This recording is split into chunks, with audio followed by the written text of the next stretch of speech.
Je pense qu'on va pouvoir démarrer pour profiter au maximum du temps qu'on s'est donné, qu'on a en partie pour cet échange. Bonjour Jacques, qui écrit en fait, voilà, juste une petite introduction déjà.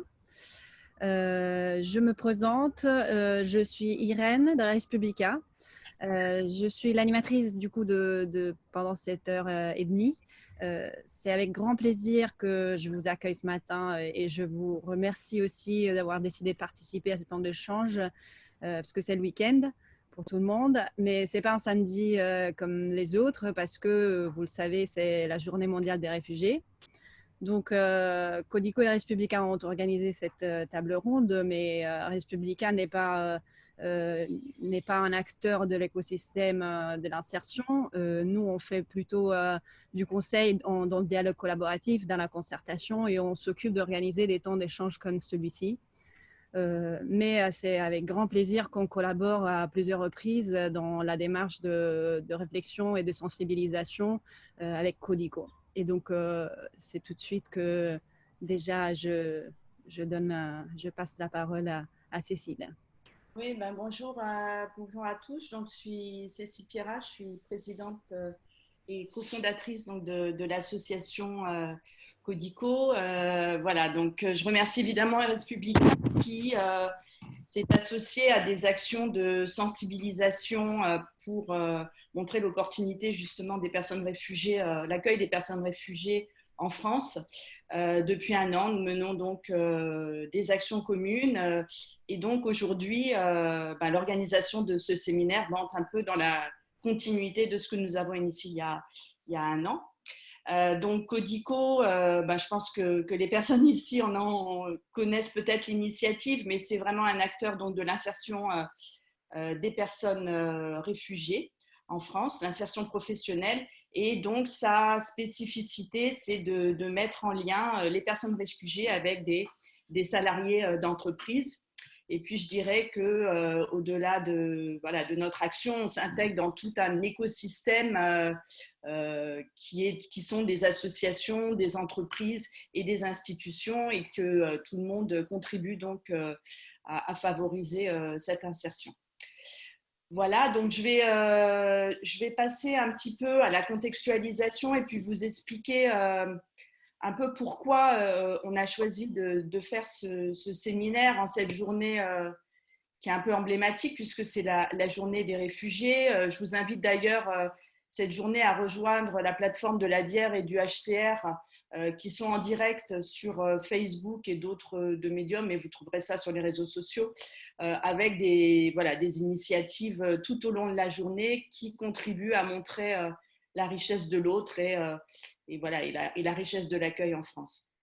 La crise sanitaire, je dirais elle nous plonge dans un monde d'après, ce fameux monde d'après qu'on entend continuellement dans les médias en ce moment, qui est rempli finalement d'inconnus et puis où inévitablement les fractures sociales et les discriminations malheureusement vont être plus grandes avec la crise économique qui se profile.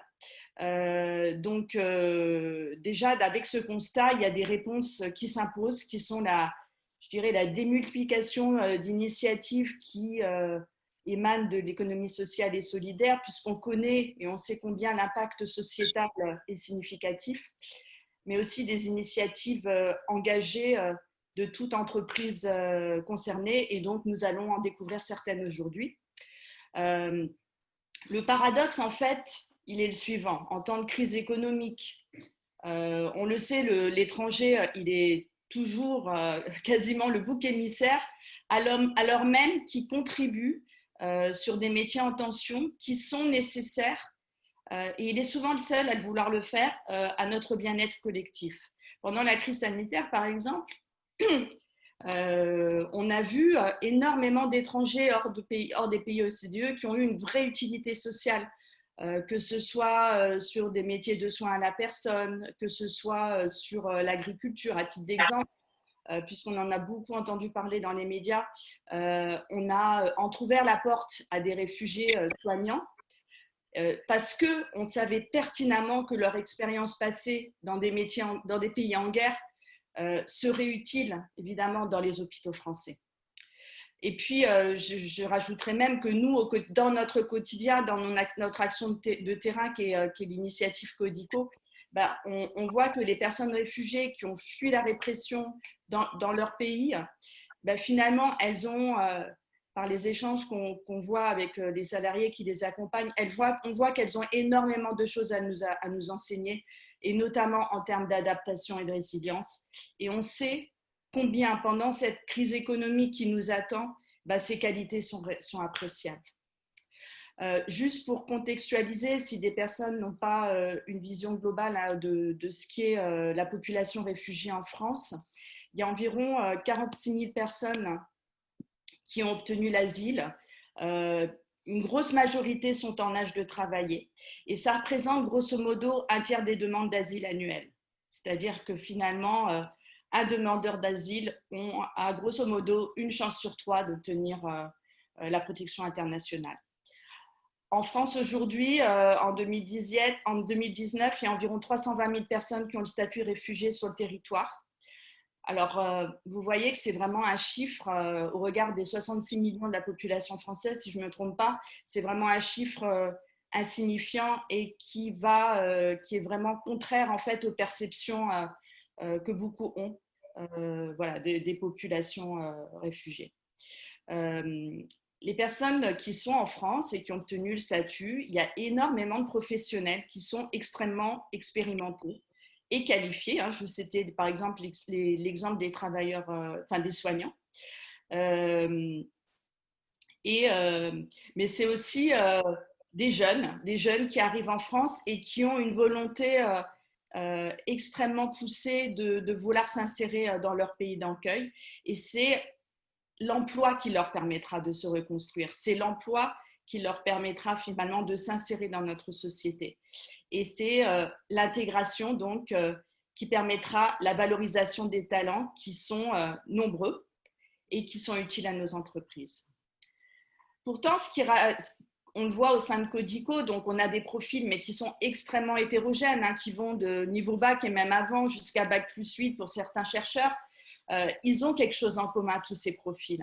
C'est qu'en fait, ils ont tous à subir un véritable parcours du combattant pour trouver un emploi. Alors, je vais vous citer des choses qui sont assez connues, mais c'est simplement pour les rappeler, pour montrer l'importance en fait des obstacles que peuvent vivre ces personnes, la discrimination évidemment à l'embauche, la méconnaissance des diplômes, des expériences professionnelles qui sont souvent très mal valorisées. L'isolement en tant que professionnel, c'est l'absence de réseau, évidemment la langue, souvent la maîtrise imparfaite du français, et puis, et c'est ce que je cherche vraiment à creuser, enfin Codico a essayé de transmettre, c'est la méconnaissance, ils ont souvent une méconnaissance des codes du marché du travail, ce qui fait que sans accompagnement spécifique, un quart des personnes réfugiées sont dans l'emploi, sont sans emploi encore au bout de 5 ans.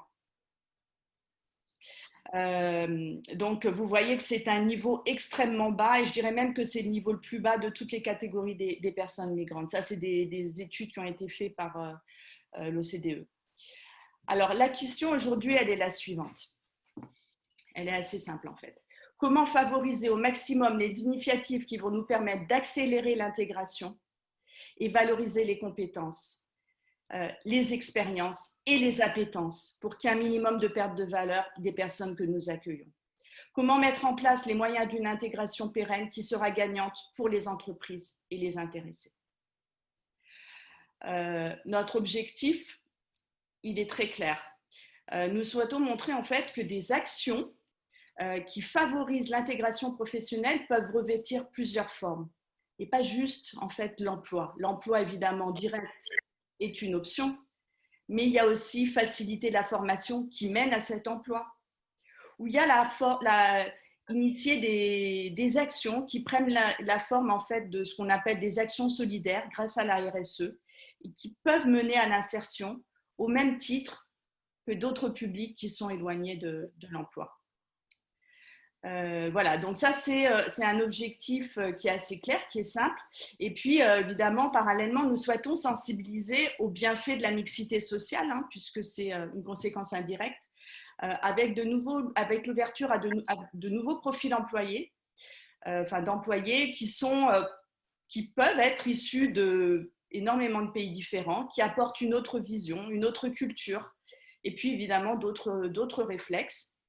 Parce que accueillir, nous en sommes extrêmement convaincus chez Codico, accueillir des personnes réfugiées en entreprise pour les encadrants, mais je dirais même pour l'ensemble des équipes, ça passe par l'acquisition de nouvelles compétences. Ces fameuses soft skills qui sont de plus en plus recherchées, le sens de la pédagogie, la capacité à résoudre des problèmes, l'empathie, la communication. Et on sait combien ça devient important et c'est important pour une entreprise. En d'autres termes, nous souhaitons tout simplement montrer que l'emploi des personnes réfugiées est un choix qui a un réel impact. Nous avons volontairement choisi la diversité au sein des initiatives présentées. Alors, on présentera l'initiative Codico avec notamment l'intervention d'un binôme qui fait partie donc, de la communauté Codico. C'est donc un programme d'accompagnement spécifique pour l'emploi.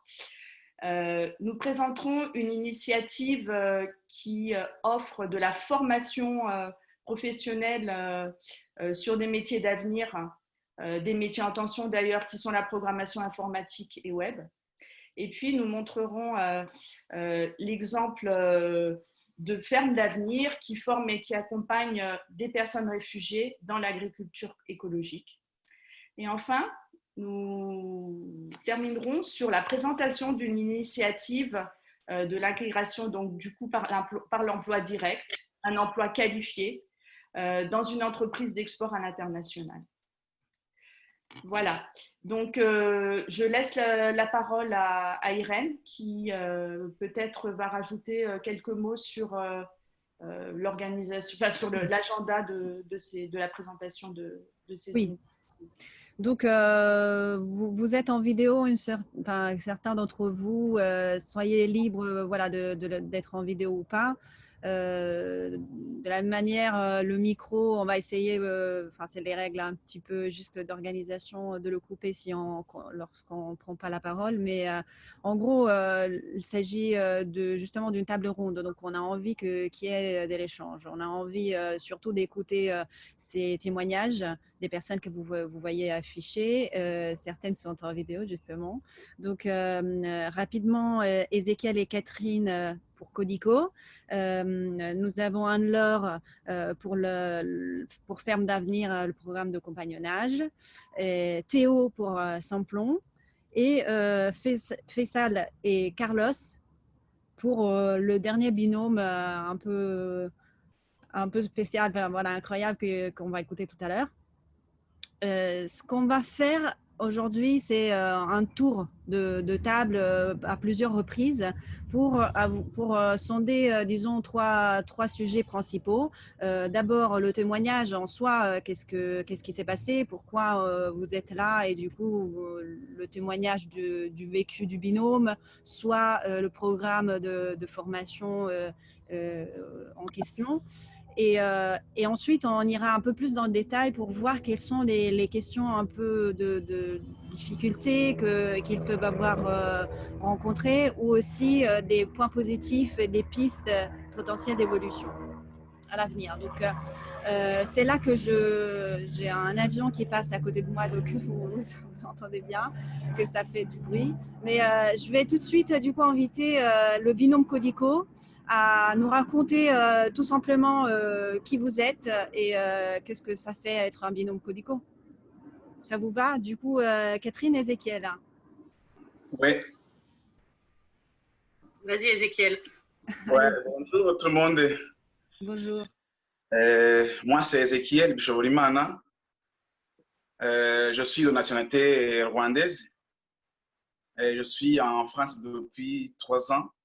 Je suis arrivé en avril 2017. Et c'est en juin 2018 que j'ai obtenu mon titre de séjour. Donc, j'ai été reconnu réfugié. Donc, j'ai été autorisé donc l'accès au travail, donc soit un an et 2 mois de procédure de demande d'asile. Et si j'essaie de faire un peu de parcours sur bon, de parler sur mon parcours professionnel en gros, je suis pharmacien de formation. J'ai validé mon diplôme de docteur en pharmacie au Rwanda en 2012. Et c'est à partir de 2012 que j'ai travaillé en officine à Kigali, au Rwanda, en tant que pharmacien, jusqu'à ce que j'ai quitté le pays en début 2017. En France, après avoir obtenu mon titre de séjour, j'ai accumulé quelques emplois, mais beaucoup d'entre eux n'en avaient rien à voir avec mon métier. Par exemple, j'ai travaillé chez Sanofi en tant qu'agent de conditionnement manuel. Après, j'ai travaillé dans les maisons de retraite, en restauration. Et j'ai travaillé aussi dans la livraison, donc comme job alimentaire, juste pour gagner ma vie. Et après, c'est à partir de novembre l'année dernière que j'ai commencé mon diplôme universitaire chez Paris Descartes en pharmacie clinique, juste pour essayer de rejoindre, de regagner ma carrière avec l'espoir que peut-être à la fin de ce DU, je pourrais peut-être avoir accès à une institution pharmaceutique pour billet d'un stage ou après du CARE, je pourrais peut-être candidater en poste voilà. Et eh bien, ça s'est bien passé parce qu'à partir de mars dernier, je travaille au centre hospitalier intercommunal de Poissy-Saint-Germain-en-Laye en tant que pharmacien attaché, associé dans la pharmacie d'usage interne. Voilà, donc c'était un petit résumé comme parcours professionnel, mais je vais parler un peu des frais, les frais à l'intégration professionnelle et des actions qui ont été mises en place entre moi et mes accompagnateurs. Et après, j'ajouterai l'expérience que j'ai eue avec Codico. Comme des freins, d'abord, les professions médicales donc, sont très, très réglementées, voire même quasi fermées pour des personnes qui ont des diplômes hors Union européenne et ici en France. Même si c'est de la même façon, partout dans le monde, les professions médicales sont réglementées d'une façon particulière, mais ici, c'est encore très fait, même s'il y a toujours une pénurie de professionnels de santé, mais ça reste toujours bouché pour les personnes qui n'ont pas de diplôme d'ici. Ça a été la première difficulté à laquelle j'ai fait face pour trouver l'emploi dans mon domaine de formation. Autre chose, ça a été le manque d'information. Parce que, étant nouveau dans le pays, dans la culture et dans le système, on ne sait pas où aller, on ne sait pas à qui demander l'aide, on ne sait pas des lois qui sont mises en place et qui règlent tout. Après, j'ai essayé de contacter ce qu'on appelle Enik Narik pour tenter d'avoir des équivalences à mes diplômes. Et sans succès parce que mon diplôme, donc, il donne des équivalences pour d'autres carrières, mais pour les carrières de santé, je pense, donc, ils n'ont pas le pouvoir. Et j'ai essayé aussi auprès du ministère de l'Éducation, mais le papier qu'ils m'ont fait n'ont m'autorisé non plus pas l'accès à l'exercice de la profession de pharmacie. Après, je postulais partout dans des pharmacies, d'officines pour essayer de voir si je peux être recruté. J'avais une expérience de 5 ans comme pharmacien en officine et je savais là-bas donc tout ce qu'il fallait pour être recruté. Mais après, des réponses après des entretiens que j'ai eu pas mal d'entretiens. Donc, c'était qu'il fallait d'abord que je sois inscriptible au conseil de l'ordre des pharmaciens. Voilà, et c'était une très grosse barrière donc, à mes démarches. Après, chez Pôle emploi, j'avoue que franchement, mes conseillères, tous mes conseillers que j'ai eus, ne savaient pas grand-chose au sujet de quoi, de ce qui, donc, elle pouvait m'aider ou des démarches que je pouvais faire pour donc, pratiquer ma profession. Donc, par contre, ils me proposaient de la reconversion en informatique ou à d'autres professions qui recrutent très facilement. Voilà. Donc, je faisais des démarches qui étaient un peu inefficaces, mais qui m'ouvraient des yeux en quelque sorte. Après, j'ai essayé de tout lâcher et essayer d'aller peut-être échanger. J'ai essayé d'aller en sciences infirmières parce qu'on disait, voilà, l'infirmier ici en France, il y a pas mal d'embauches. Il faut que tu fais la formation. Après, c'est 3 ans, c'est pas beaucoup, c'est pas très longtemps. Ben oui, j'ai été convaincu, mais je n'aimais pas, franchement, parce que je ne me voyais pas en tant qu'infirmier. Et est-ce que du coup, Ézéchiel, le programme Codico est intervenu au bon moment pour t'aider du coup à trouver le bon chemin? Exactement, donc c'est ce que j'allais dire, bonne question. La découverte de Codico, pour moi, ça a été comme un déconfinement total. Ça, On comprend bien du coup ce que c'est. oui, exactement. Donc, j'ai fait pas mal, donc, de très belles rencontres. J'ai rencontré les gens donc, qui sont prêts à m'écouter. Notamment, il y avait des professionnels dans ma carrière. J'ai rencontré des pharmaciens, notamment mes accompagnateurs. J'ai rencontré des professionnels de Codico, des gens donc, qui sont prêts à écouter, à aider, à accompagner et qui prennent soin. Et tout cela gratuitement. Je ne sais pas si ils allaient me facturer, si j'allais franchement m'en sortir. De toute façon, j'avoue que je vous dois toute ma reconnaissance. Alors, avec Codico, d'abord, j'ai appris des codes, j'ai découvert des codes de communication à la française. Et après, il y a eu pas mal ateliers CV, ateliers pitch professionnel. Après, il y a eu des rencontres des professionnels de carrières différents. Donc, j'ai pu m'épanouir et puis j'ai pu découvrir comment on fait, juste quelles sont les démarches, même si c'est difficile. Et j'ai pu savoir que je peux y arriver. Après, j'ai rencontré d'autres personnes qui ont les mêmes problèmes que moi et j'ai pu apprendre comment ils ont fait. Peut-être que je peux faire les mêmes choses. Voilà. Donc, et du coup, est-ce que ton binôme, du coup, Catherine, qui est là avec toi, a envie de rajouter quelque chose sur ce binôme, enfin, cette manière de travailler ensemble gratuite, mais que du coup favorise. Moi, je veux bien rajouter quelque chose. Ézéchiel a parlé de son envie à un moment donné d'être infirmier. Et moi, j'accompagnais Ézéchiel à ce moment-là.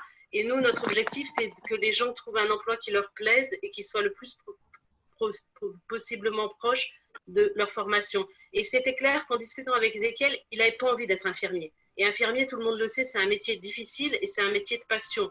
Et si on n'a pas cette envie-là, c'est compliqué sur du moyen long terme de rester infirmier. Donc ça m'a coûté beaucoup parce qu'il avait un job quasiment à ce moment-là. Il allait rentrer pour faire une école d'infirmier. Il avait un job assuré. De lui dire non, je ne pense pas que pour toi c'est le bon choix. Tu as d'autres talents, d'autres capacités. Moi, j'ai accompagné pas mal de pharmaciens. Le chemin est compliqué, mais on peut y arriver.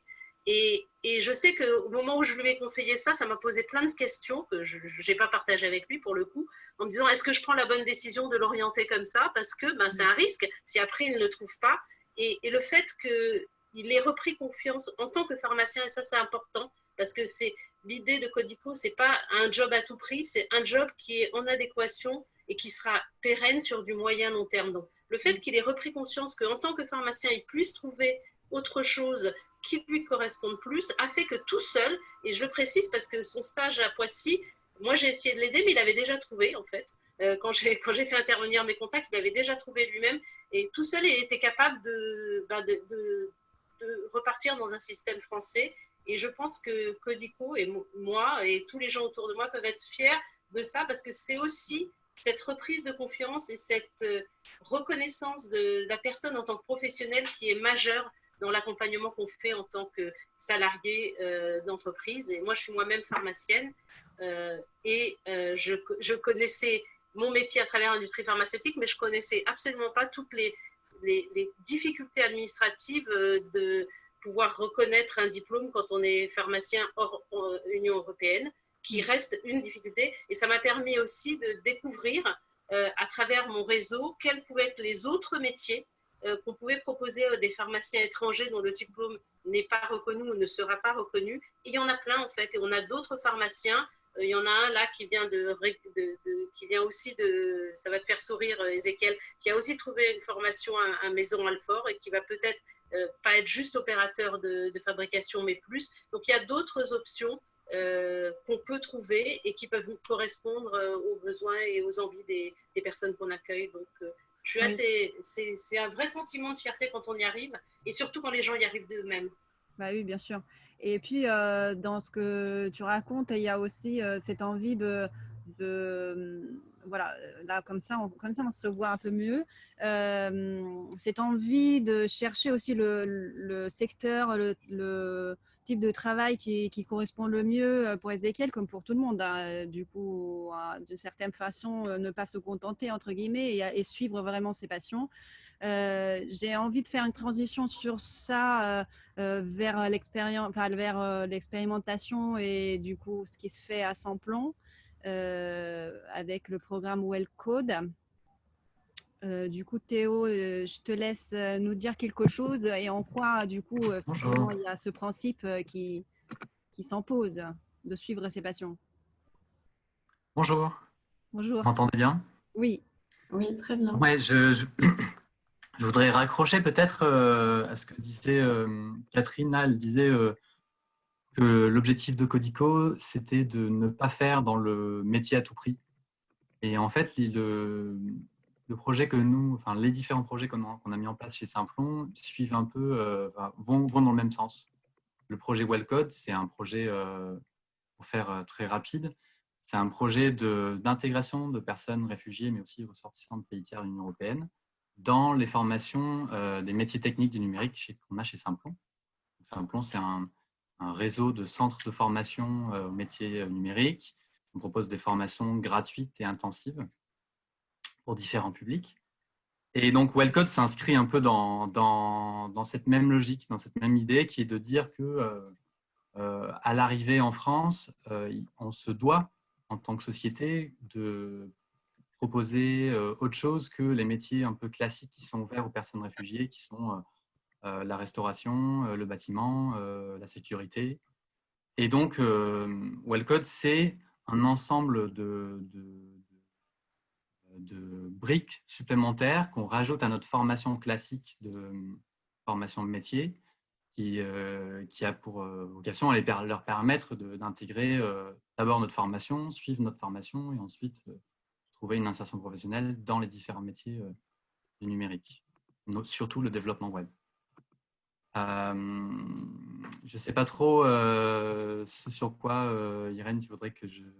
Je pense que c'est déjà bien de comprendre comment vous travaillez. Hein. C'est un peu dans le même objectif que Codico, cet accompagnement et du coup à la fois la formation pour faire comme tu disais, hein, proposer autre chose et faire en sorte que on ne fait pas un métier à tout prix, donc ça c'est quelque chose d'important et qui fait aussi, on a une passerelle aussi importante dans ce sens vers des métiers qui se révèlent importants, notamment au bout d'une crise sanitaire par exemple.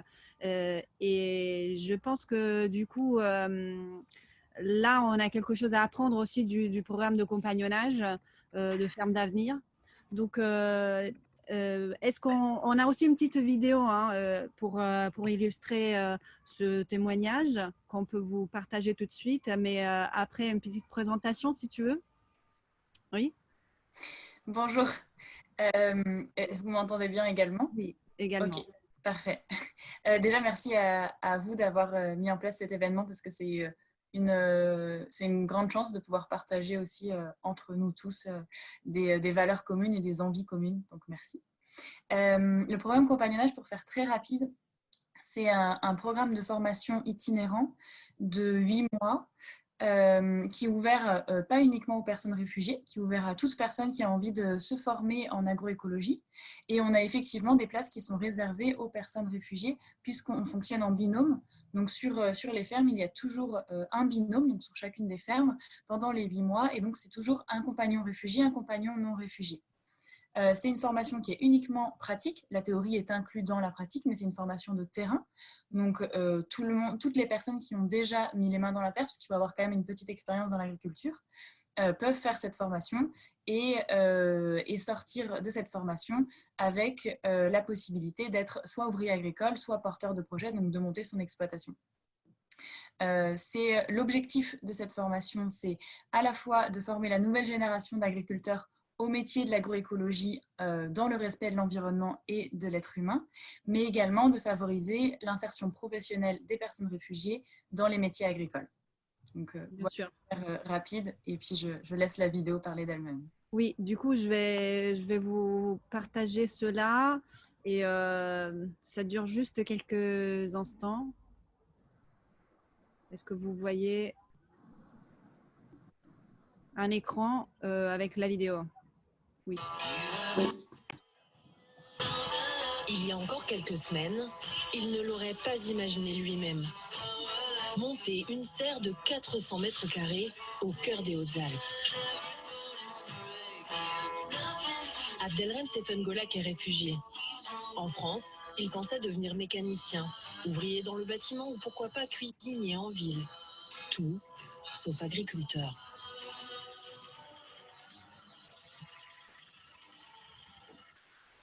Voilà. Merci. T'as pris une photo, Abdelrem? Ah ouais. Pourquoi? Les voyages, les mamans, les chasseurs, comme ça. Tu es fier? Oui. Oui. À 31 ans, Abdelrem relève un défi. Se former au maraîchage biologique, en itinérance dans des fermes comme celle-ci. Du coup, Abdelrem, la dernière fois, on a fait des petits objectifs. Pour tout le monde, c'est une première. Anne-Laure, travailleuse sociale, coordonne ce projet lancé par 2 associations, Ferme d'Avenir et le groupe SOS Solidarité. Jean, lui, a accepté d'encadrer Abdelrem sur le terrain. L'utilisation de la moteuse, le semis et l'arrosage, c'est ce qu'on s'était dit. Tout ça, c'est ça, voilà. Désherber. Désherber.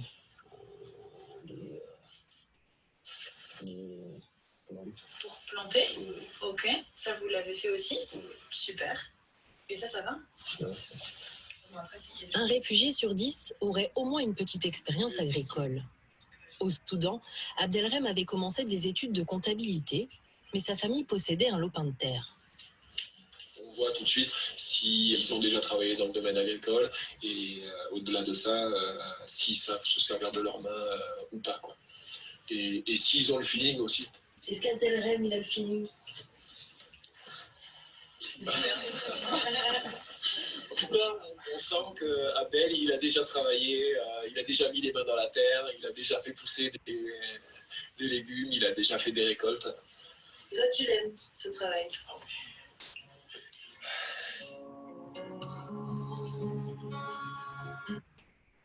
Je vous propose vous pourrez aussi revenir sur cette vidéo qui pourra être partagée, dans la formule qu'on vous propose là, à la fin de cette session.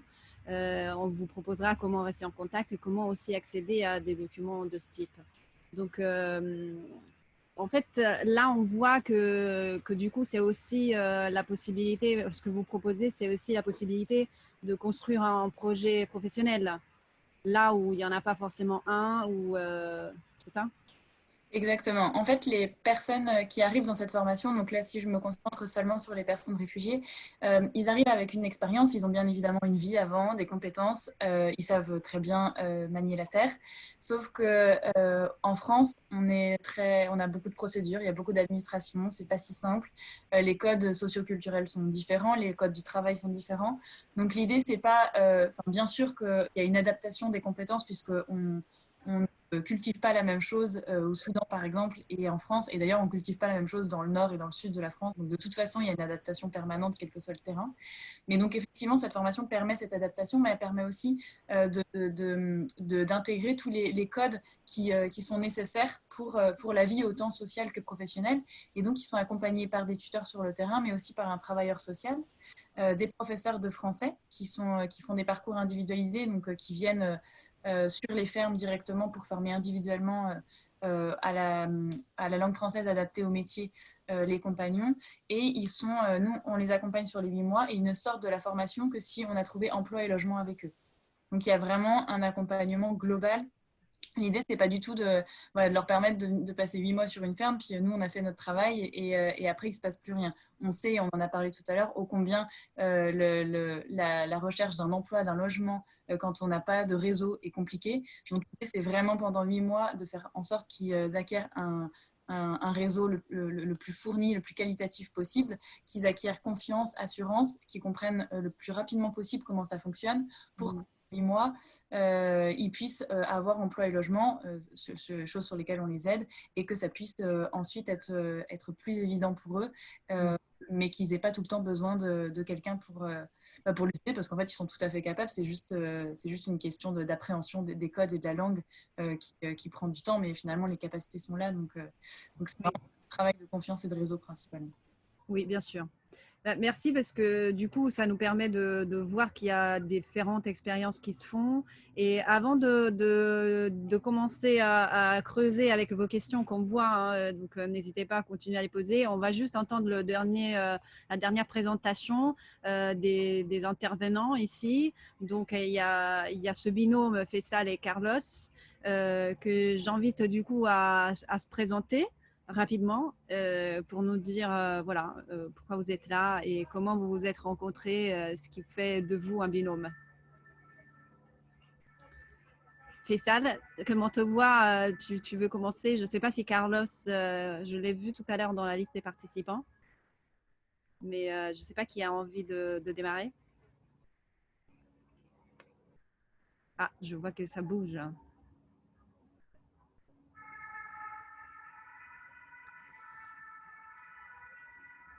Bonjour, vous m'entendez? Marcos? Allô? Oui, on vous entend. J'espérais pouvoir entendre rapidement Faisal et Carlos s'ils sont disponibles.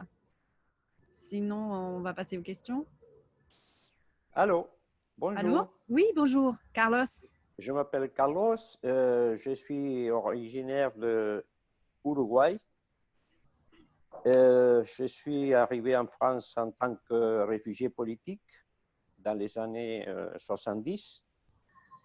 Et après un long parcours en France, j'ai créé la société Cinimed qui s'occupe de concevoir et commercialiser des dispositifs médicaux pour l'orthopédie.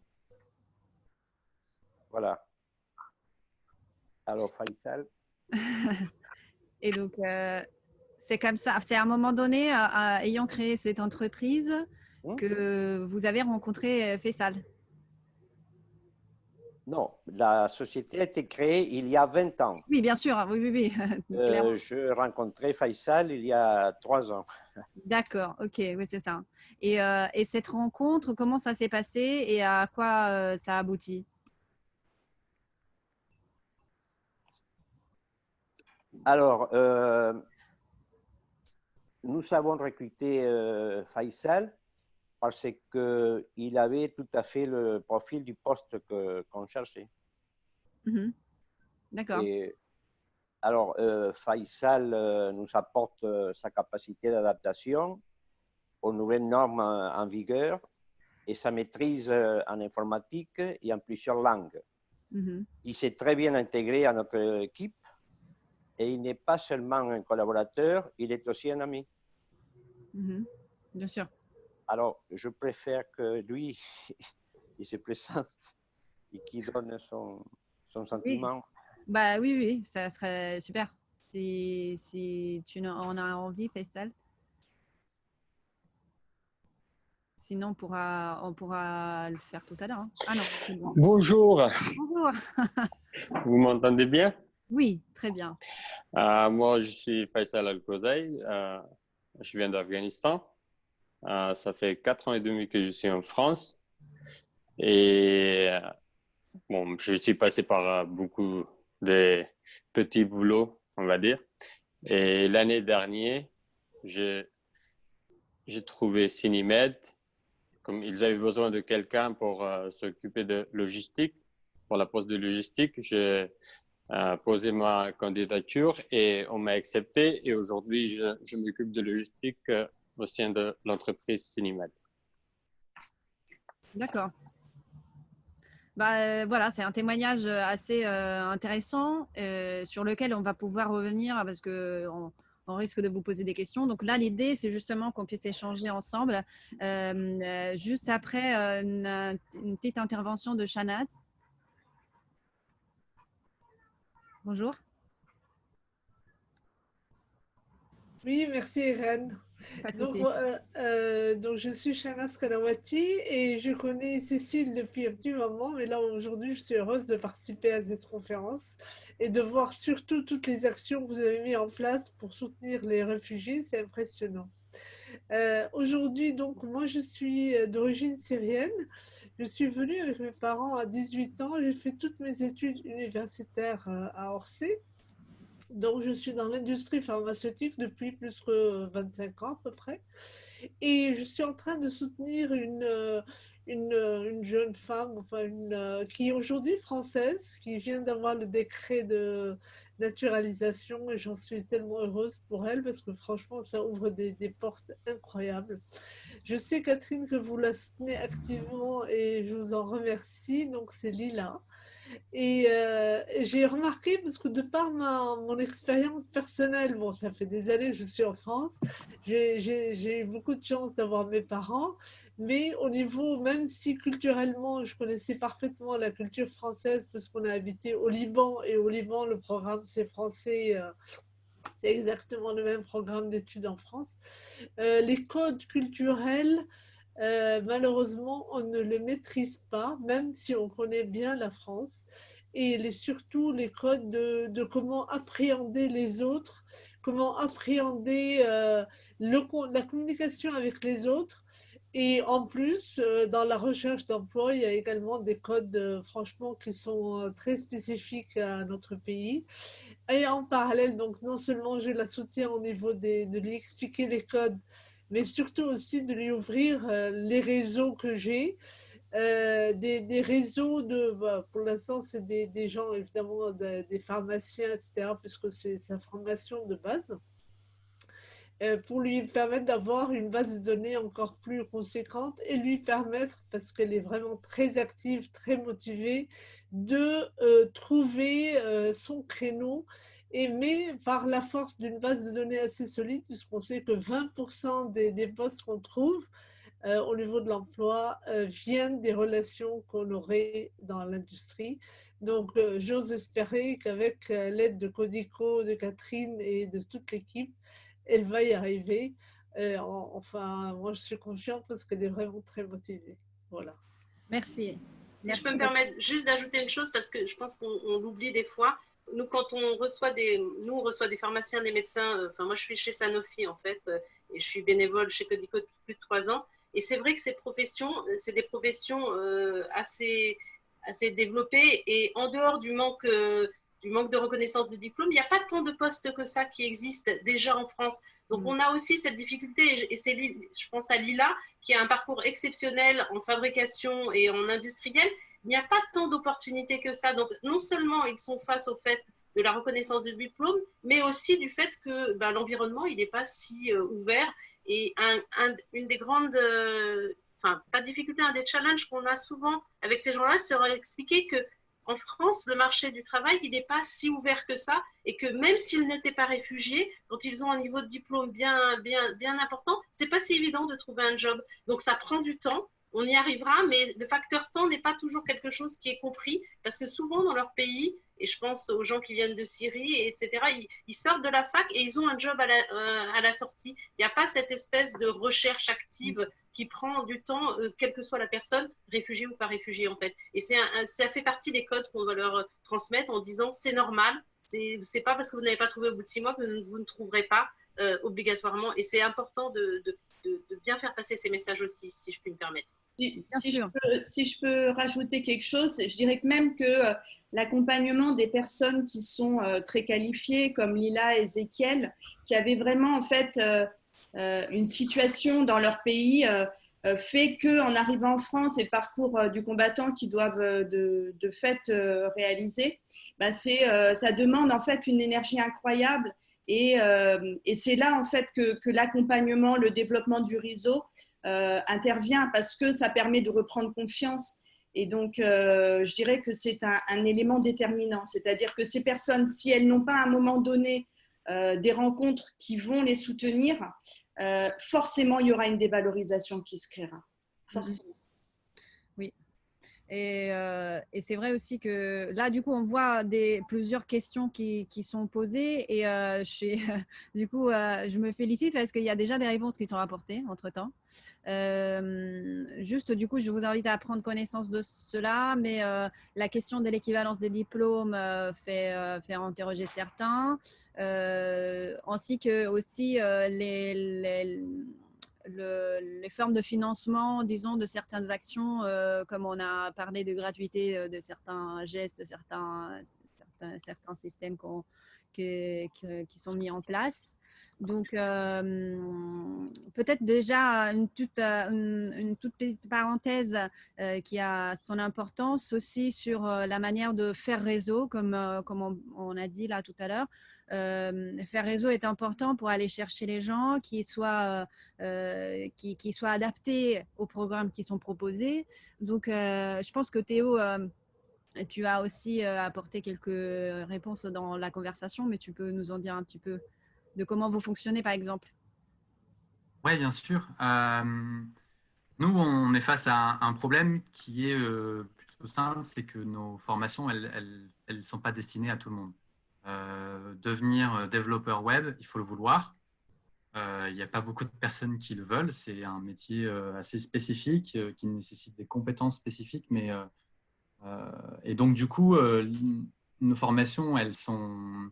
tout le monde peut essayer de s'y inscrire, mais elles sont pas destinées à tout le monde. Et donc, nous, ce qui est vraiment important, c'est qu'on ait un réseau de prescripteurs pour nos formations, qui soit le plus large possible pour aller chercher dans les différentes structures d'accompagnement, qu'elles soient institutionnelles comme le CADA d'Ekaterina, ou dans des structures comme Codico qui accompagnent directement les personnes réfugiées. L'idée, c'est d'avoir donc un réseau large pour aller chercher les 1, 2, 3 personnes qui pourraient être intéressées par nos formations. Ça passe forcément par une mise en réseau au niveau très local, c'est-à-dire Simplon, on est une structure, on est présent plus ou moins partout en France, mais ce qui est super important, c'est que sur le terrain, dans la ville en question où nous montons une formation, nos salariés mettent en place ce réseau local. Premièrement, parce qu'on a aussi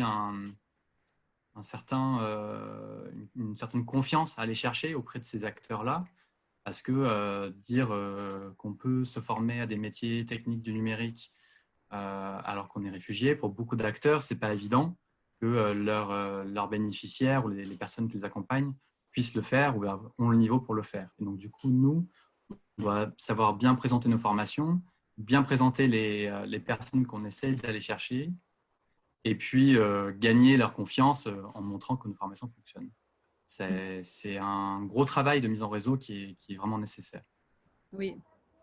Et vous avez des partenaires en particulier avec quel genre d'acteurs locaux, par exemple, vous travaillez? Alors, on pose pour toute personne qui candidate chez nous, on leur pose la question « Comment avez-vous entendu parler de Simplon ?» Les réponses sont vraiment très hétérogènes. On travaille surtout avec donc des structures qui accompagnent directement les personnes. Donc, ça peut être associatif, des petites startups, ça peut être des structures comme Codico, tout comme des grandes associations ou des grandes structures comme Adoma, la Croix-Rouge, qui interviennent un peu partout sur le territoire. Et ensuite, dans les institutions publiques, il y a également des référents. Souvent, par exemple, dans chaque pôle emploi, il y a un référent en charge de l'accompagnement des personnes réfugiées. Et donc, il y a aussi un référent numérique.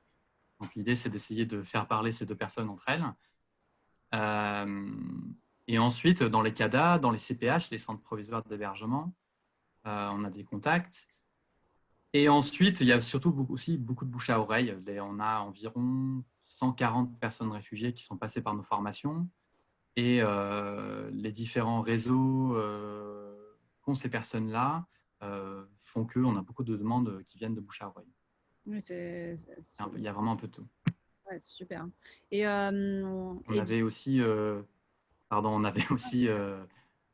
pendant... on n'a plus trop de retombées de cette vidéo maintenant, mais en 2017, je crois, il y a eu une vidéo qui est passée sur Public Sénat, sur Simplon, et on a bénéficié de candidatures de partout en France de cette vidéo pendant des années. Oui. Voir que des personnes regardent Public Sénat. Oui, c'est ça. Mais en fait, cette même question, elle est valable aussi pour Anne-Laure, parce que vous aussi, le réseau doit être, depuis le début de votre initiative, doit s'élargir, je suppose. Oui, bien sûr. De toute façon, même au-delà des personnes réfugiées, quoi qu'il en soit, aucun de nous ne peut survivre sans réseau. Donc c'est juste humain, mais effectivement, le programme est monté aussi sur un travail en partenariat. On est aussi sur un programme national, donc on a des fermes partout en France. Ce qui est très important, c'est d'avoir un réseau qui est construit même autour de la ferme. Quand une personne est sur une ferme, qu'elle puisse aussi avoir sa place dans le réseau local, qu'elle puisse être identifiée, qu'elle puisse, elle, identifier les personnes importantes sur ce territoire. Pour après se réinsérer, mais même pour tout de suite être bien, parce qu'il n'y a pas que l'après, il y a aussi le réseau, il est aussi important dans l'instant, dans le moment présent. Et on a aussi du coup des partenaires qui nous aident sur l'après, donc sur l'insertion autant sociale que professionnelle. On a aussi tout un réseau effectivement de professeurs de français bénévoles. Et puis on a des partenaires financiers, parce que la formation est gratuite, donc du coup il faut bien trouver de l'argent quelque part. Donc on a la chance d'avoir effectivement de précieux partenaires financiers. Voilà. Et après pour les personnes réfugiées, je pense que le principe du binôme est très important, parce que c'est aussi ça qui permet d'avoir du réseau. C'est aussi la personne non réfugiée qui du coup ouvre son réseau autant professionnel que social, et les femmes qui ouvrent leur réseau aussi, qui nous aident beaucoup dans l'insertion professionnelle derrière, puisqu'elles ouvrent effectivement tout leur réseau, elles, de partenaires, et ce qui permet grandement de faciliter l'insertion autant sociale que professionnelle. Je ne sais pas si je réponds correctement à la question. Tout à fait. Mais parce que la question en plus, on évoque la question du financement qui est aussi importante.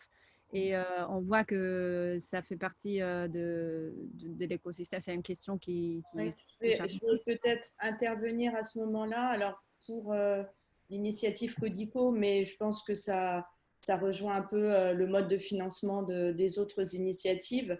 Nous, on travaille donc, comme ça vous l'avez compris, avec des entreprises qui deviennent des partenaires en mobilisant des salariés pour permettre de déployer le programme, mais indirectement aussi, ils permettent le déploiement par le financement de cette initiative. Donc, toute entreprise partenaire va contribuer au programme financièrement. Et ensuite, on a été, et je pense que peut-être Simplon aussi, et d'autres initiatives, on a été lauréat. Il y a eu un appel à projet du ministère du Travail récemment, enfin en 2019. Et cet appel à projet qui était dans le cadre de la volonté du gouvernement de valoriser un peu les compétences, ça s'appelait le plan investissement par les compétences, avait un volet qui était dédié aux personnes réfugiées. Donc cet appel à projet a permis à de nombreuses initiatives d'être financées et de pouvoir proposer des actions spécifiques pour quelque part favoriser l'intégration professionnelle des personnes réfugiées. Et nous, ça nous permet donc de déployer Codico sur d'autres villes que Paris, ou enfin d'autres régions, même je dirais au sens large. Et à ce jour, donc, nous avons déjà ouvert la région Grand Est à Strasbourg en fin d'année dernière. Et nous allons ouvrir encore 2 autres villes dans les 2 ans à venir. Voilà. Du coup, Cécile, tu peux peut-être compléter par rapport à la question d'Hélène que je vois dans la conversation, qui précise qui sont les interlocuteurs au sein de l'entreprise, RH, RSE, c'est quoi Alors, ça dépend. Je dirais qu'il n'y a pas de règles. Alors, on a beaucoup de partenaires qui sont des fondations. Donc là, ce sera vraiment des interlocuteurs qui sont des personnes qui gèrent les partenariats associations, je dirais entreprises dans la fondation. Et du coup, la fondation vient en appui de l'action de l'entreprise qui est adossée à la fondation, plutôt qui est partenaire de la fondation. Et du coup, ça va nous permettre de déployer le programme dans l'entreprise. Sinon, pour d'autres entreprises, ça peut être tout simplement, ça rentre dans le cadre de la stratégie de responsabilité sociétale de l'entreprise. Je pense à Sanofi, par exemple, qui a un volet où il souhaite s'engager sur l'accompagnement des personnes réfugiées. Et donc là, Codico intervient avec une offre qui est très adaptée. On a aussi des entreprises qui sont de taille plus modeste, qui sont sensibles en fait à la cause des réfugiés et qui souhaitent quelque part, je dirais, offrir une possibilité d'engagement. C'est très important ça. En général, les entreprises partenaires souhaitent que leurs salariés s'engagent pour une action qui favorise l'insertion, pas forcément les réfugiés. Et donc, du coup, Codico arrive avec un programme qui est très structuré, avec des outils, avec une formation pour les salariés, avec de l'accompagnement pour les salariés, qui va faire que elle va passer le cap parce qu'elle se dit c'est un programme qui va permettre à mes salariés qui sont très, très occupés, très actifs, de pouvoir avoir un engagement associatif. Souvent, en fait, ce que nous font comme retour les salariés, c'est que sans Codico, ils ne pourraient pas s'engager et ils ont envie de s'engager. C'est une ressource, c'est l'opportunité de faire quelque chose. De faire quelque chose sur son lieu de travail, puisque tout se passe dans l'entreprise et pendant son temps de travail. C'est quelque part, moi je dirais, un cadeau que fait l'entreprise à ses salariés aussi. Oui, bien sûr.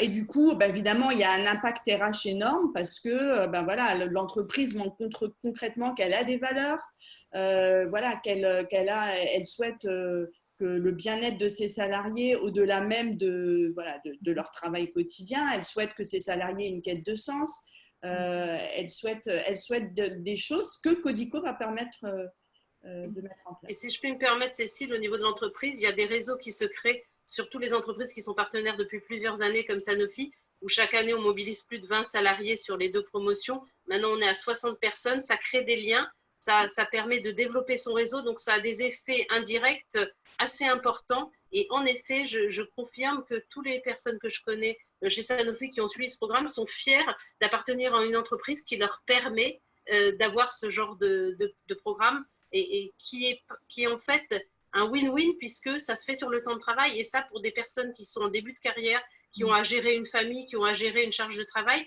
ils ne le feraient pas autrement. Donc, c'est vraiment un cadeau et c'est maintenant de plus en plus, je pense, pour des entreprises, des grosses entreprises, mais aussi des moyennes et petites, une façon d'attirer des talents parce qu'on sait qu'au sein de l'entreprise, on peut travailler, mais on peut aussi participer à des projets de ce type-là. Et c'est très important et je pense que les grandes entreprises sont en train de le comprendre et beaucoup commencent à avoir des projets de ce type-là, Codico ou autres. Et oui, justement, est-ce que Théo et Anne-Laure, vous avez dans votre expérience, du coup, le même point de vue, vous vous êtes confrontés aux mêmes situations pour le contact avec les entreprises, etc. Ouais, je trouve la question d'Hélène sur les différents contacts, elle est super intéressante. En fait, nous, souvent, le premier contact, il va être via, dans des grandes entreprises en tout cas, via la RSE. Et c'est la RSE qui va nous donner accès, on va dire, au RH de la DSI, donc de la direction informatique. Et c'est ensuite ensemble qu'on essaie de trouver des actions communes pour participer au projet. Donc, que ce soit du recrutement dans l'entreprise ou bien tout simplement une participation au projet. Donc, l'idée, c'est vraiment pour nous de faire participer l'entreprise le plus possible à la formation, simplement parce que notre formation se veut professionnalisante et l'idée de la pédagogie de Simplon, c'est d'essayer de positionner les apprenants tout au long de leur formation en situation de travail. Et donc, l'idée, c'est de faire intervenir le plus possible les entreprises tout au long de cette formation. Donc, que ce soit au niveau du recrutement en formation, où on fait venir des entreprises partenaires, que ce soit à travers des masterclass de développeurs, par exemple, dans notre cas, qui peuvent venir dire un peu ce que c'est que leur métier, comment ils travaillent tous les jours, ou bien l'aide à faire passer des entretiens d'embauche fictifs ou la montée en compétences sur les compétences transversales de nos apprenants. Oui. Donc, l'idée vraiment, c'est de faire participer le plus possible les entreprises pour aussi nous donner un pied, on va dire, un pied à l'intérieur de l'entreprise pour favoriser les embauches. Mm-hmm. Et Anne-Laure, je ne sais pas si tu veux rajouter quelque chose par rapport à ce que tu dis. Je vais compléter ce qu'a pu dire Théo. Nous, c'est une formation qui est uniquement en milieu de travail. C'est-à-dire que c'est une formation qui est basée par la transmission des pairs. Donc, ils sont pendant 8 mois sur 4 fermes différentes. Donc, tous les 2 mois, ils changent de ferme et ils se forment directement sur l'entreprise. Donc là, pour le coup, on est sur une immersion professionnelle totale et ils vivent même sur les fermes pendant les 8 mois. Donc, ils ont une appréhension totale de l'entreprise et du monde de l'entreprise et de comment ça fonctionne. Et ils peuvent vraiment l'appréhender de manière assez naturelle finalement parce qu'ils sont en immersion. Et ça, c'est ce qui permet cette insertion professionnelle derrière beaucoup plus rapide, puisque finalement, il n'y a pas ça se fait très naturellement et ils peuvent poser leurs questions au fur et à mesure et ils sont directement sur le terrain avec les entreprises. Donc forcément, l'appréhension des codes, notamment liés au milieu du travail, se font beaucoup plus rapidement et de manière beaucoup plus solide. Bien sûr. Et ben, du coup, ça montre que vous avez un peu tous, vous êtes confrontés comme acteurs de cet écosystème à des questions qui sont très similaires. Et puis, on voit qu'il y a des cas concrets, juste du coup, pour revenir à une entreprise qui n'est pas... je ne sais pas si vous avez un service de RH, Carlos, mais vous êtes une PME. Et vous êtes confronté à un moment donné à un besoin d'embauche de compétences et vous avez Faisal répondait à ce besoin-là. Donc là, est-ce qu'il y a eu un accompagnement de quelques programmes pour que cela se produise ou comment vous êtes vraiment, comment Faisal, tu as postulé concrètement, comment ça s'est passé? Alors, Faisal a posé sa candidature au moment justement où on en avait besoin de quelqu'un pour la logistique. Et vu son parcours et ses études,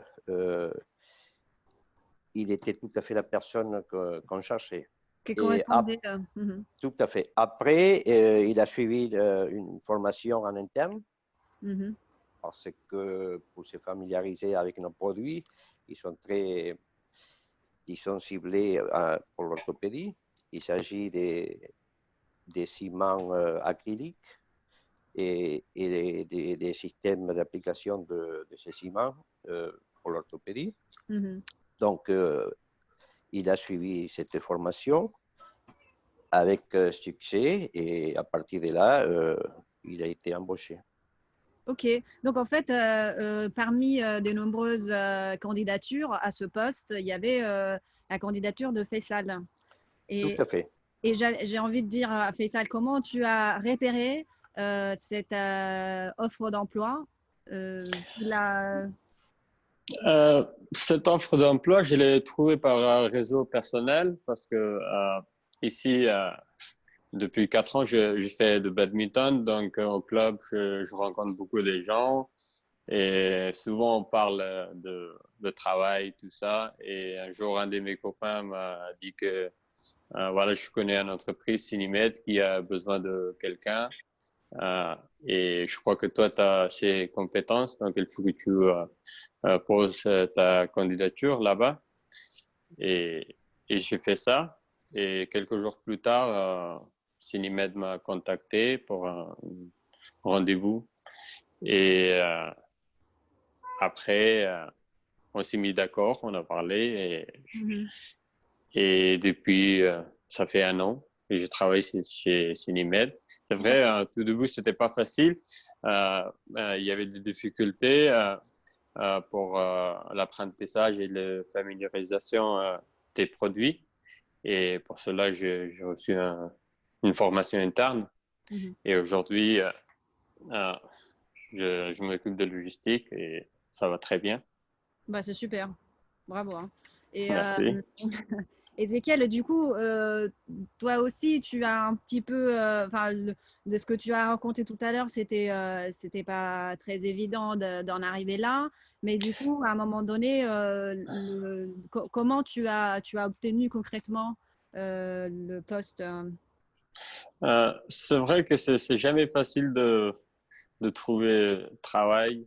Bon, tout d'abord, quand je suis arrivé en France, je ne savais pas parler français. Oui, c'est sûr que la langue, ça, c'est une question. La langue, pour moi, c'est la clé de réussite, je crois. Et après, il faut s'adapter aussi, l'intégration, tout ça compte beaucoup. Donc, j'ai mis 1 an, 1 an et demi pour apprendre la langue comme il faut. Et après, je suis passé par tous les petits boulots. J'ai travaillé dans l'espace vert, dans le ramassage de pommes, sapin de Noël pendant 2 ans, 2 ans et demi. J'ai bien galéré, on va dire. Oui. Et après, grâce à badminton, quelque part, et le réseau personnel, j'ai trouvé Cinemed et aujourd'hui, je suis toujours à Cinemed. C'est clair. En fait, c'est le témoignage de Faisal et d'Ezekiel vont dans le même sens, c'est-à-dire vous avez vécu pas mal de choses avant et puis à un moment donné, vous avez réussi à vous placer grâce à des conditions qui étaient favorables. Et donc, du coup, Ezekiel, pour toi,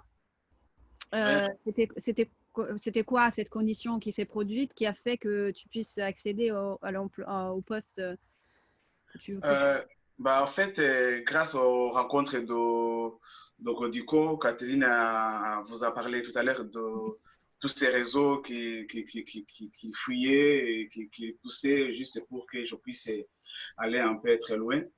Mais chez Codico aussi, donc j'ai eu l'information en fait de l'ARS, Agence régionale de santé.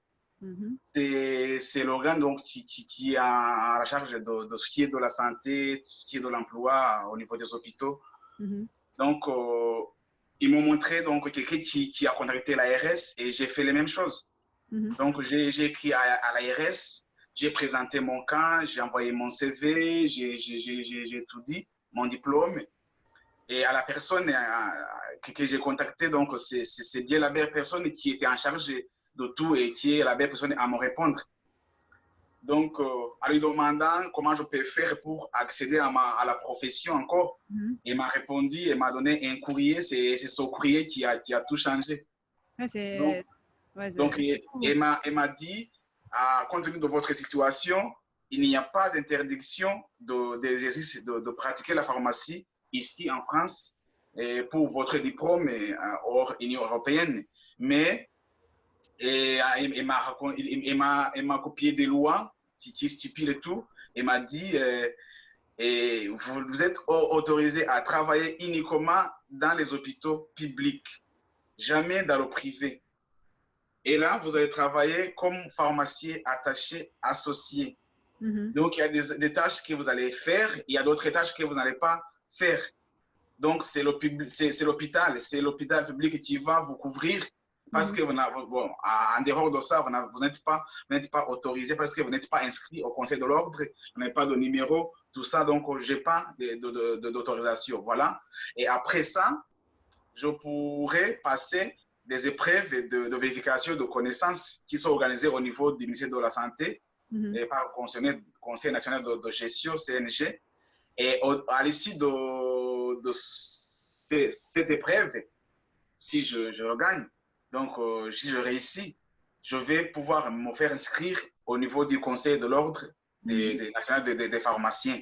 Et c'est à partir de ça que j'aurai l'autorisation de pratiquer la profession, même en dehors du public, en privé, ou voilà. Oui, d'accord. Donc, en fait, tu as saisi à un moment une opportunité et puis oui. Oui, donc en recevant ça, j'ai reçu le courrier. En même temps, je faisais le DU et j'ai commencé à postuler pour demander peut-être un stage parce que je ne comprenais pas si j'allais vraiment demander l'emploi tout de suite. J'ai demandé un stage parce que je faisais la formation, voilà. Et puis, en demandant un stage à l'hôpital de Poissy, ils ont tout vu, mon CV, la lettre de l'ARS. Et alors, ils m'ont demandé de venir passer l'entretien. J'ai passé l'entretien. Après, ils m'ont dit, donc, compte tenu de ta situation, on ne te voit pas comme un stagiaire parce que si tu commences comme stage, tu ne vas rien toucher, tu vas regarder seulement et tu ne vas rien gagner. Par contre, si tu veux, on te propose un poste de pharmacien attaché associé parce qu'on en a en vacant. Donc, voilà. Et j'ai dit, bah, écoutez, c'est ce que je cherche. Moi aussi, je cherche du travail. Donc, c'est mieux. Donc, j'ai commencé là. Donc, voilà, je suis dans mon 4e mois. Donc, ce sont des contrats renouvelables. Et je pense que ça va continuer. Voilà. Bah, c'est super. Hein. Bravo aussi. Hein. Merci.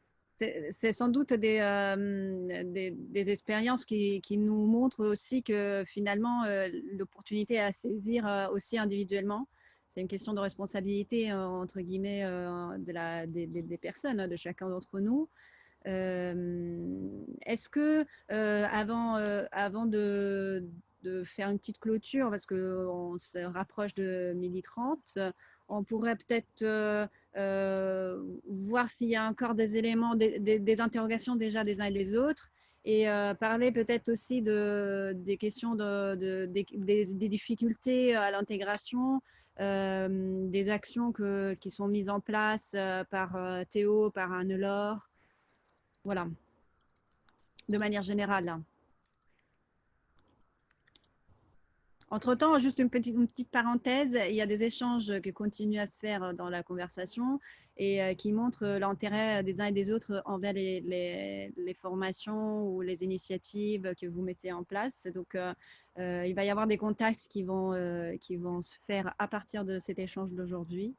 Mais on va aussi vous mettre à disposition quelque chose qui permette de centraliser aussi un échange pour qu'on puisse continuer tous ensemble aussi à parler de ces questions et réfléchir à comment faire de la sensibilisation du coup par rapport à toutes ces initiatives et aux choses positives du coup qui en découlent.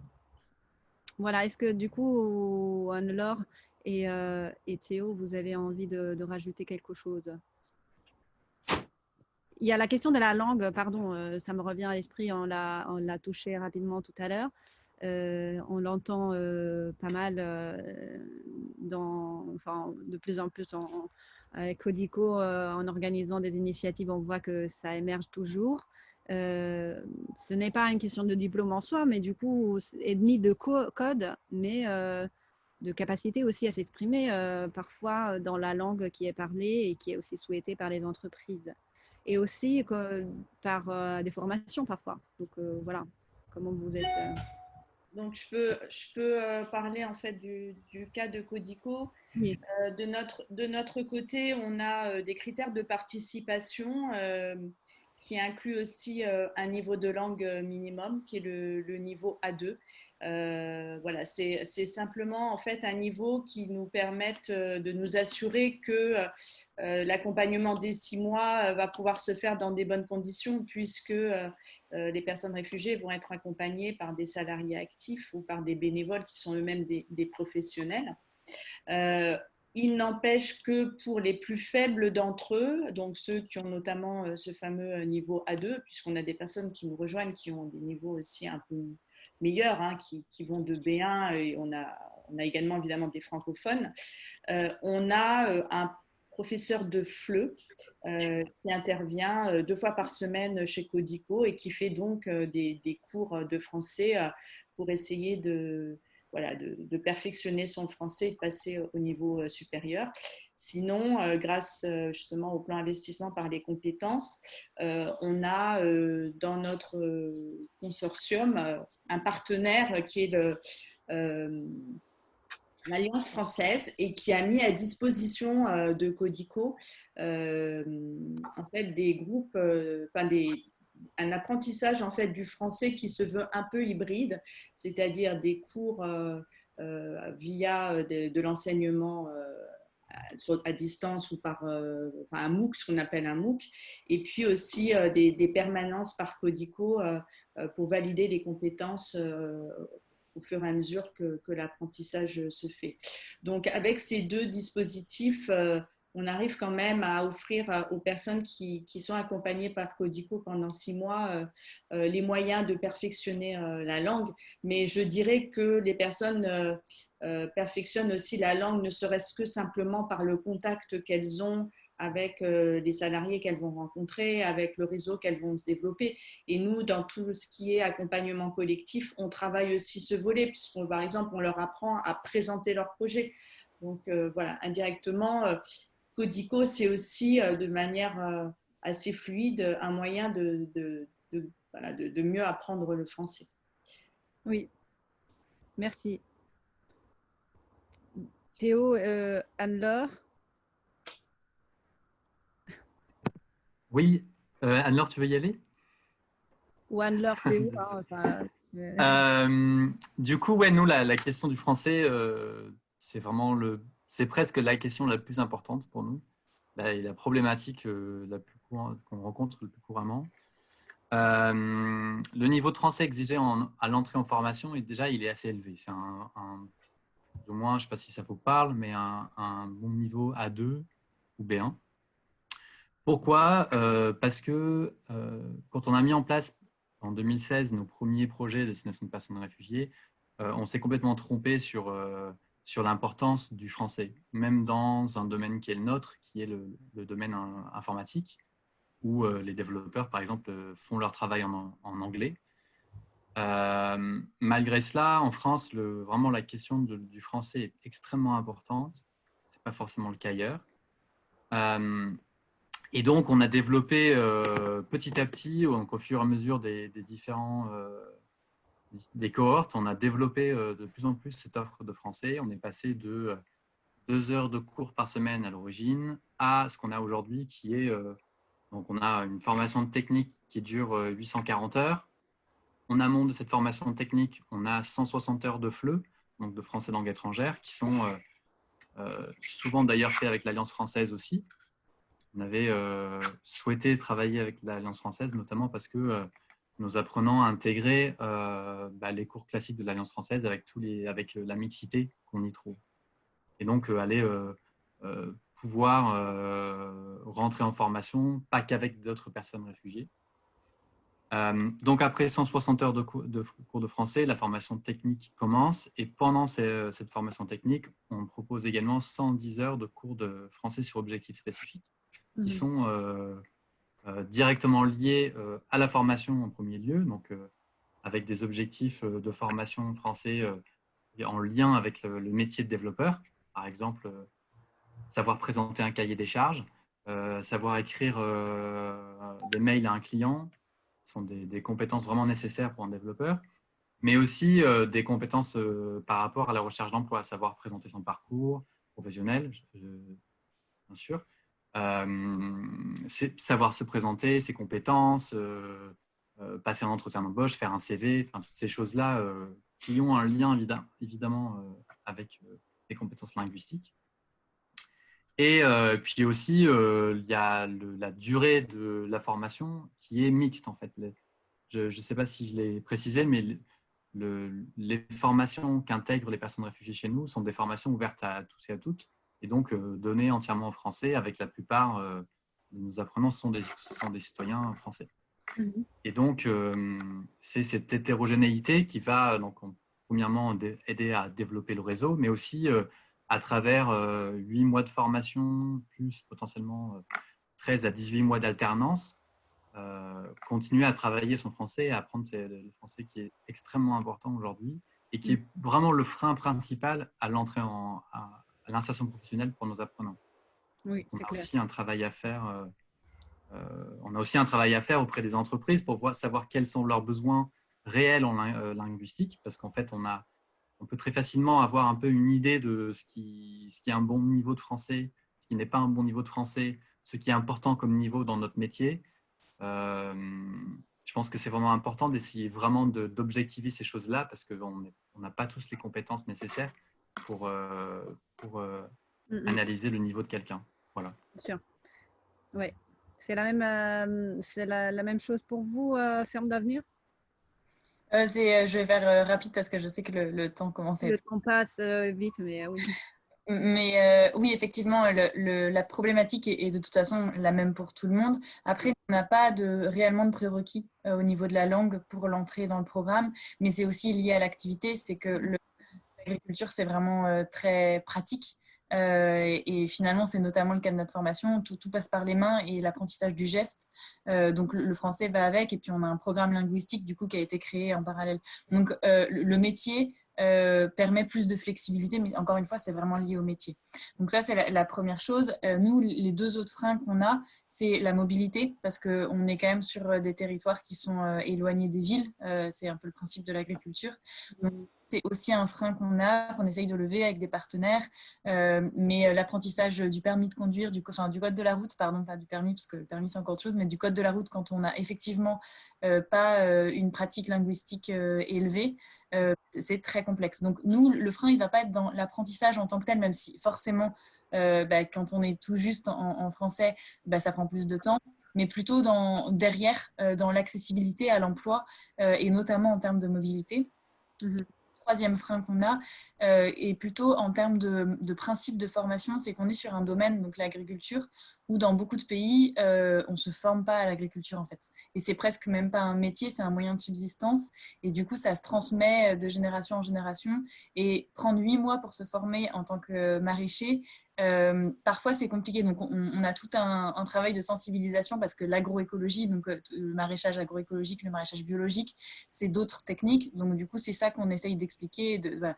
Et du coup, quand on l'explique et qu'on explique tout ce qu'il y a à côté, tout l'apprentissage aussi des codes socioculturels, de la langue, des codes du travail, font partie de cette formation. Du coup, c'est beaucoup plus simple à appréhender pour les personnes. Mais à premier abord, on a un peu de mal dans le recrutement parce que se former en agriculture, c'est un peu particulier comme démarche et les personnes ont un peu du mal à le comprendre dans un premier temps. Bien sûr. De manière très rapide qu'on observe. Oui, c'est clair. Mais c'est vrai que du coup, c'est des freins qui découlent de la question de la langue. Après, un petit peu. Après la question du sujet, enfin du domaine en question, c'est vrai que c'est un peu autre. Je ne sais pas si on peut dire aussi culturel, mais mais de toute façon, on l'appréhende pas de la même manière. Et puis, encore une fois, il faut aussi connaître les opportunités dont on peut disposer. Peut-être que, juste rapidement, avant de se quitter, parce que je trouve que la question de la langue a touché Ezekiel et Faisal de manière directe. Donc, en quelques mots, enfin, vous connaissiez déjà, vous connaissiez un peu le français avant d'arriver en France. Comment vous vous êtes débrouillé pour l'apprendre? Bah, de ma part, moi, je connaissais un petit peu ce que j'ai appris au bac, parce que l'université, je l'ai fait en anglais. Donc, voilà. Et même, voilà. Mais ça s'est amélioré. Ça s'est amélioré. C'est ce que je disais avec l'intégration. J'ai vécu dans l'Okada.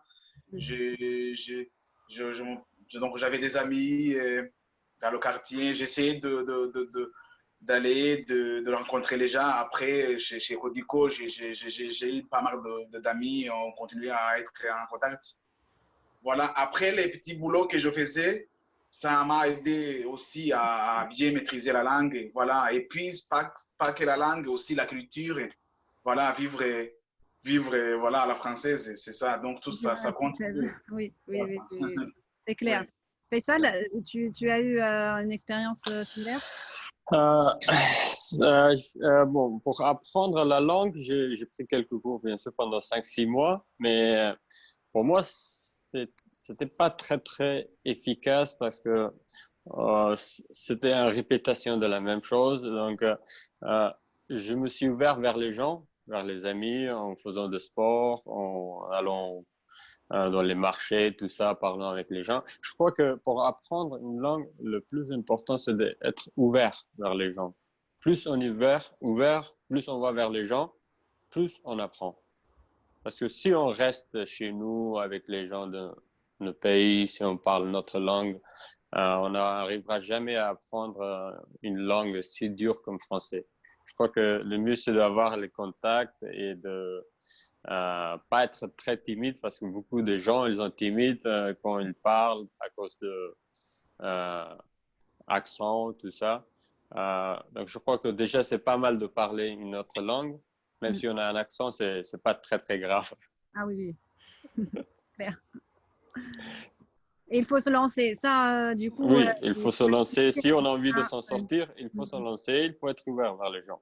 Bien sûr. Bah, c'est important, Cécile, oui. Oui, je dis que là, Faisal met le point sur vraiment la difficulté en fait de l'apprentissage du français. C'est que nous, souvent, en fait, les personnes qu'on accompagne, effectivement, ils prennent des cours de français avec nous ou ailleurs. Mais souvent, le soir, en fait, ou même pendant le week-end, ils se retrouvent avec leurs compatriotes. Donc, la marge de progression, en fait, elle est assez lente. Et c'est pour ça que moi, je dis toujours la rencontre, en fait, aller vers l'autre, c'est vraiment le succès et c'est ça qui fait l'intégration. C'est ça qui fait, parce que l'intégration passe par la langue et par l'emploi. Et c'est ce qui explique aussi qu'une fois que l'emploi est fait, même si c'est un emploi qui est un début, en fait, par rapport à un projet de vie ou un projet professionnel, permet aussi souvent d'apprendre la langue beaucoup plus rapidement. Et donc de pouvoir après réaliser son projet plus vite. Oui. Et c'est ce qui est arrivé finalement à Faisal aussi. Ouais. J'imagine qu'une fois qu'il a été recruté, il a fait des progrès en français beaucoup plus rapidement.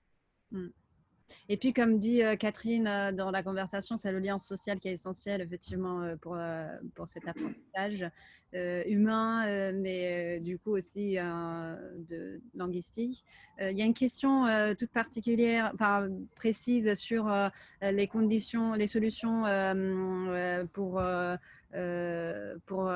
la garde d'enfants, par exemple, quand il y a notamment pour les femmes, parce que ça représente une contrainte pour le marché du travail. Du coup, notamment vers Anne-Laure qui a mentionné la question de la mobilité, difficulté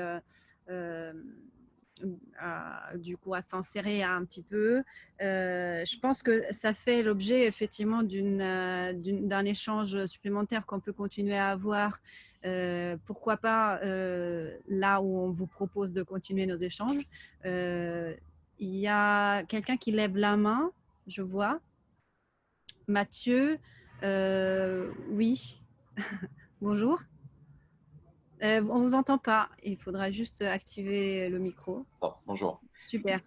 Par rapport à ce que fait Sal, et je suis content de le voir, et Cécile on pu dire, je pense que c'est important le lien social, et je ne sais pas si ça a été évoqué, mais Faisal que j'avais rencontré à plusieurs reprises, il a été aussi accueilli en Corrèze, donc en milieu rural. Et c'est vrai que donc moi je travaille à l'IFRI, l'Institut français des relations internationales, on avait fait une étude sur l'accueil des réfugiés dans les zones rurales, et ce qui était assez intéressant, c'est que il y avait quand même beaucoup plus de liens avec la population que peut-être dans des grandes agglomérations. Et c'était un facteur aussi d'intégration, d'apprentissage de français, parce qu'ils sont aussi entourés par beaucoup de Français, et aussi un facteur d'insertion professionnelle. Comme l'a dit Faisal, c'est par des connaissances qu'on accède peut-être à de l'emploi, que ce soit pour des Français ou pour des réfugiés dans ces territoires. Moi, je trouvais que c'était vraiment intéressant pour les réfugiés, parce qu'on passe à côté de la case CV, lettres de motivation, qui peuvent être très discriminants, y compris pour des Français, hein. Ça ne concerne pas que des personnes étrangères. Mais là, par les relations personnelles, on arrive à accéder aussi à un emploi des fois plus facilement ou plus rapidement que dans des grandes villes. Oui, sans doute, c'est aussi la localisation géographique, entre guillemets, qui joue. Et en fait, peut-être juste pour présenter l'institution que vous représentez. L'IFRI, je travaille donc au Centre Migration et Citoyenneté de l'IFRI, qui est un institut de recherche et sur les relations internationales, mais on a une unité de recherche sur les questions d'immigration et d'accueil. On travaille souvent avec Cécile et Codico sur différentes questions. Et c'est vrai que cette question du lien social, je pense, c'est vraiment la clé un peu de l'intégration, au-delà des politiques publiques d'intégration qui sont nécessaires, mais l'enjeu, c'est vraiment de faire société, si je peux dire, et des initiatives comme Codico et des associations comme Codico et d'autres sont intéressantes, et elles se sont en plus très développées depuis 2015. Je pense que c'est un point positif aussi, peut-être des changements qu'on peut voir en France, en Europe en général, c'est-à-dire qu'il y a une plus forte mobilisation citoyenne. Et c'est là, par ce biais-là, qu'on va sortir un peu des impasses, des débats publics et politiques très polarisés et polarisants sur les questions d'immigration et d'asile. Et c'est pour ça qu'il faut que ces associations-là soient vraiment intégrées dans le schéma, quelque part, de l'intégration en France, parce que c'est aussi de la création de liens. Bien sûr.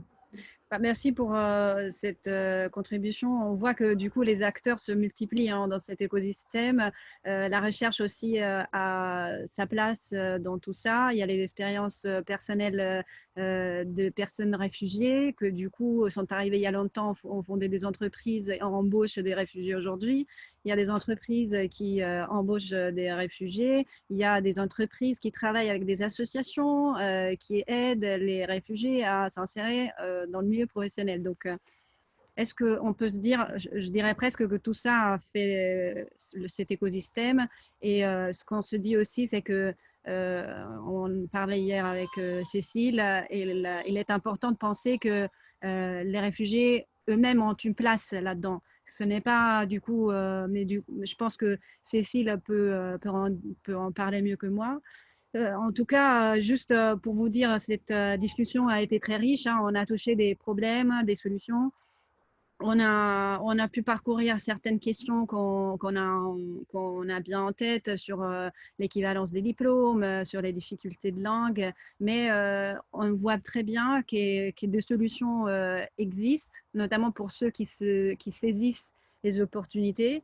C'est une question aussi individuelle, personnelle, d'implication et de volonté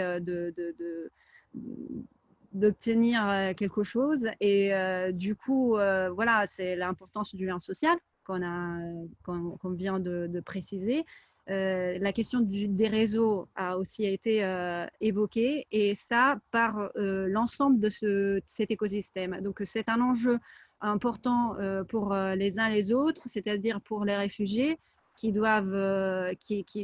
ont besoin de cela pour trouver aussi leur chez eux d'une certaine façon. C'est important pour les acteurs qui accompagnent cette insertion pour pouvoir continuer à les accompagner. Donc, c'est important ce qu'on fait aujourd'hui dans ce sens. C'est un peu plus, c'est encore une fois un réseau qui se crée aujourd'hui. Et c'est dans ce sens qu'on vous propose aussi de continuer à rester en contact, parce qu'il s'agit d'une étape aujourd'hui, et c'est une étape de quelque chose qui peut être une sensibilisation sur ces sujets d'insertion professionnelle des réfugiés, et sur lesquels on vous invite du coup à continuer à échanger avec nous. Le site sur lequel vous vous êtes inscrit pour ce matin reste accessible et ouvert avec un espace d'échange. L'idée, c'est qu'on puisse rester en contact, en gros, et pourquoi pas identifier d'autres actions qu'on puisse mettre en place à l'avenir, même à court terme, pour continuer ce travail de sensibilisation. Je dis ça, et puis pour moi, je pense que c'est à Cécile aussi de conclure. Donc je te laisse la parole. Voilà, bah, écoutez, je voudrais déjà remercier tous les intervenants. Je crois qu'on a montré déjà que cette fameuse rencontre qui a des lieux, voilà, la rencontre entre un citoyen français et une personne réfugiée contribue énormément à l'intégration. Moi, je dis toujours que la rencontre, finalement, c'est la meilleure arme pour favoriser cette insertion. Ce qui était intéressant aussi, c'est le format, je pense, qu'on a adopté, de montrer des initiatives qui ne sont pas forcément juste des initiatives des entreprises qui recrutent des personnes réfugiées. C'est de montrer que finalement, cette intégration, l'intégration est favorisée par différents moyens, que ce soit la formation par des associations qui donnent lieu ensuite à une insertion professionnelle, que ce soit des actions solidaires type Codico qui, en binôme, vont favoriser l'apprentissage des codes et puis l'apprentissage lui-même de la langue, et puis favoriser donc l'insertion à terme, que ça soit des programmes plus d'accompagnement, mais sur un métier bien précis comme les fermes d'avenir. En fait, c'est de montrer que toutes ces petites initiatives contribuent l'une après l'autre et sont des exemples que la société ou les entreprises peuvent mettre en place et favoriser donc l'emploi des réfugiés et l'intégration des personnes réfugiées.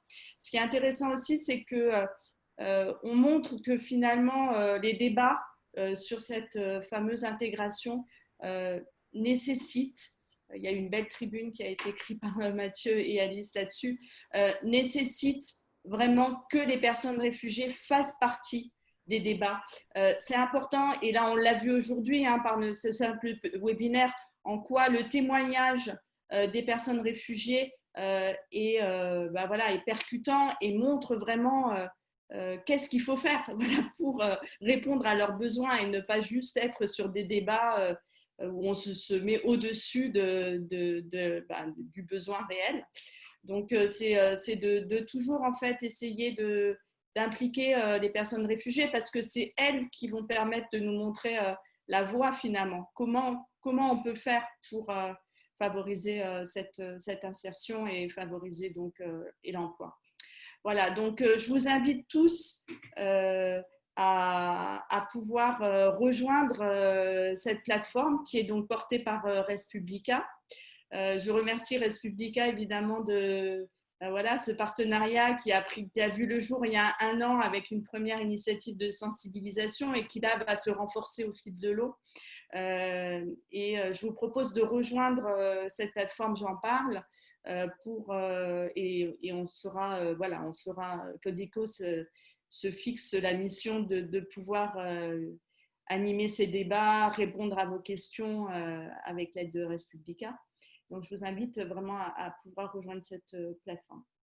Et merci vraiment à tous pour ce format qui me semble très pertinent et qui est vraisemblablement à renouveler par nous ou par d'autres. Voilà, il y a eu plusieurs personnes qui l'ont mentionné. C'est intéressant en fait de découvrir toutes ces petites briques, toutes ces initiatives qui font que quelque part on peut contribuer à son niveau à l'insertion professionnelle. Oui, merci Cécile. Cette réunion a été enregistrée, donc elle est disponible pour la réécouter, la diffuser, donc n'hésitez pas à le faire. Et merci encore à toutes et à tous nos intervenants. Merci. À bientôt. Merci beaucoup. Merci. Au revoir. Très bonne journée. Au revoir. Au revoir.